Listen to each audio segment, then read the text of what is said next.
नमस्कार। अब भारत के किसी भी राज्य के आशा वर्कर हैं तो इस वीडियो को जरूर देखिए। आप जानते हैं कि कुछ दिन पहले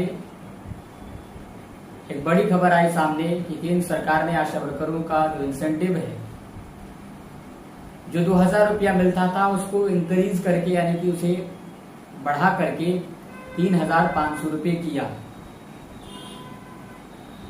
उसके बाद दूसरी खबर ये बड़ी आई कि आशा कार्यकर्ता जो काम करती हैं, जो इंसेंटिव हर एक काम के लिए जो उनको एक निश्चित इंसेंटिव दिया जाता है, जो प्रोत्साहन दिया जाता है, उसको भी अपडेट किया गया, यानी उसमें भी कुछ बढ़ोतरी हुई।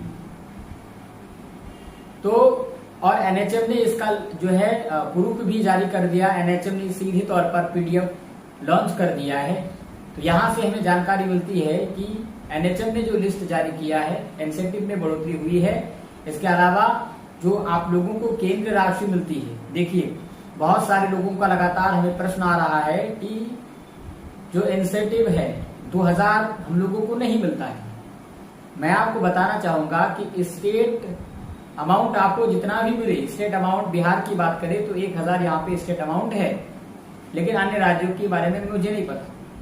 तो हर एक राज्य में केंद्र सरकार की तरफ से 2000 रुपये सेंट्रल अमाउंट के रूप में दिया जाता है प्रत्येक माह। लेकिन उसके लिए कुछ नियम ये हैं कि आपको कम से कम 4 काम करना होता है। 4 काम जब आप करते हैं तो आपको इसके जो है सेंट्रल अमाउंट के रूप में 2000 रुपया मिलता है। तो वो सेंट्रल अमाउंट केवल एक राज्य में नहीं बल्कि सभी राज्यों में मिलता है। तो इसीलिए केंद्र सरकार ने जब ये ऐलान किया है कि केंद्र की तरफ से जो प्रोत्साहन राशि 2000 रुपये दी जाती थी, उसको बढ़ा करके अब 3500 रुपये की गई है, तो ये प्रत्येक राज्यों को मिलेगा। लेकिन ये खुशी की खबर नहीं है। केंद्र सरकार ने जिस तरह से प्रोत्साहन को बढ़ाया है, ये काफी निंदनीय है। इस प्रोत्साहन राशि से आशा वर्करों का कुछ भी नहीं होने वाला है। 18 साल पहले जो प्रोत्साहन राशि सरकार ने जारी की जो है दे रही थी, 18 साल पहले से जो सरकार दे रही थी, उसको बढ़ा करके भी 3500 रुपये की गई है। यानी केवल इसमें 1500 रुपये की वृद्धि की गई है 18 सालों के बाद। तो 18 सालों के बाद अगर इसमें केवल 1500 रुपये की वृद्धि होती है, तो अगर महंगाई के हिसाब से देखा जाए, 18 साल पहले की महंगाई और आज की महंगाई में काफी अंतर है। इसमें केवल 1500 का अंतर नहीं है, महंगाई में काफी अंतर है। तो इसलिए केंद्र सरकार की तरफ से ये जो फैसला लिया गया है कि हम 2000 को 3500 करेंगे, तो ये भी बहुत कम है। तो इसलिए आशा वर्करों को जो है, आशा वर्करों ने फिलहाल इसका स्वागत किया है, इस फैसले का केंद्र सरकार का। लेकिन आपको बता दें कि ये स्वागत करते हैं, ठीक है, लेकिन केंद्र सरकार से अभी आपको लड़ना है। केंद्र सरकार से अभी आपको और भी बहुत सारी चीजें, रिटायरमेंट पेंशन को लेकर लड़ना है और भी बहुत तरह की सुविधाओं को लेकर लड़ना है। ये केंद्र सरकार से आपको लड़ाई जारी रखनी है, लेकिन अभी फिलहाल आपको राज्य सरकार से लड़ना है। बिहार के आशा वर्करों को हम बताना चाहते हैं कि बिहार में चुनाव होने वाला है और आपको अभी लड़ना है।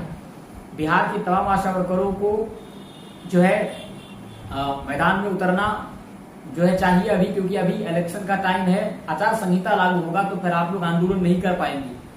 आचार संहिता से पहले आशा कार्यकर्ताओं को जो है मैदान में उतरना चाहिए, राज्य सरकार के खिलाफ लड़ना चाहिए। मानदेय आप लोगों को लेना है कम से कम 20,000, कम से कम आप लोगों को मानदेय 20,000 के रूप में मांग करनी है राज्य सरकार से। और अभी चुनाव का समय है, सरकार आप लोगों की बातों को मानेगी, क्योंकि उनके पास अभी कोई ऑप्शन नहीं है। अगर नकारेगी तो आशा कार्यकर्ताएं भी सरकार को नकार देगी। तो इसीलिए सरकार अभी लोगों को लुभाने के लिए लोगों की मांगों को पूर्ति कर रहा है, जनता की मांगों को पूर्ति कर रहा है, हर एक नई नई योजना लागू कर रहा है। तो अभी समय है कि आप लोग भी इकट्ठा होकर के, एकजुट होकर के आंदोलन लड़िए, मैदान में उतरिए किसी भी तरह से। आचार संहिता लागू होने के बाद फिर ये मौका आप लोग गवा देंगे। और एक बार जब किसी पार्टी की सरकार बनती है तो सरकार फिर जल्दी हिलती नहीं है, सरकार जल्दी किसी की बात को सुनती नहीं है। तो अभी ये समय है कि आप लोग मैदान पे उतरिए और राज्य सरकार से आप लोग इसकी मांग करिए कि हमें मानदेय के रूप में कम से कम 20,000 रुपया दिया जाए। और ये जो ऑनलाइन काम का बोझ हम लोगों पे दिया जा रहा है, इसको थोड़ा कम किया जाए। तो इस तरह की मांगों को लेकर अभी आपको मैदान में उतरने की जरूरत है। आप लोग किसी भी तरह से संगठन बनाइए एकजुट होकर के, जैसे भी करना है, लेकिन आप लोग आचार संहिता से पहले लड़ाई आप लोग लड़िए। लड़ाई लड़ना बहुत जरूरी है। अगर नहीं लड़ेंगे तो फिर चुनाव होने के बाद आप लोग लड़ाई लड़ेंगे तो भी उसका कोई फायदा नहीं होने वाला है। अभी देखो, उससे पहले बिहार के आशा वर्करों को राज्य सरकार के खिलाफ लड़ना चाहिए, राज्य सरकार से अपने अधिकारों की मांग करनी चाहिए।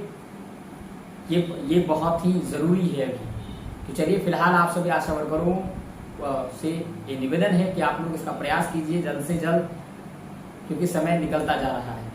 धन्यवाद।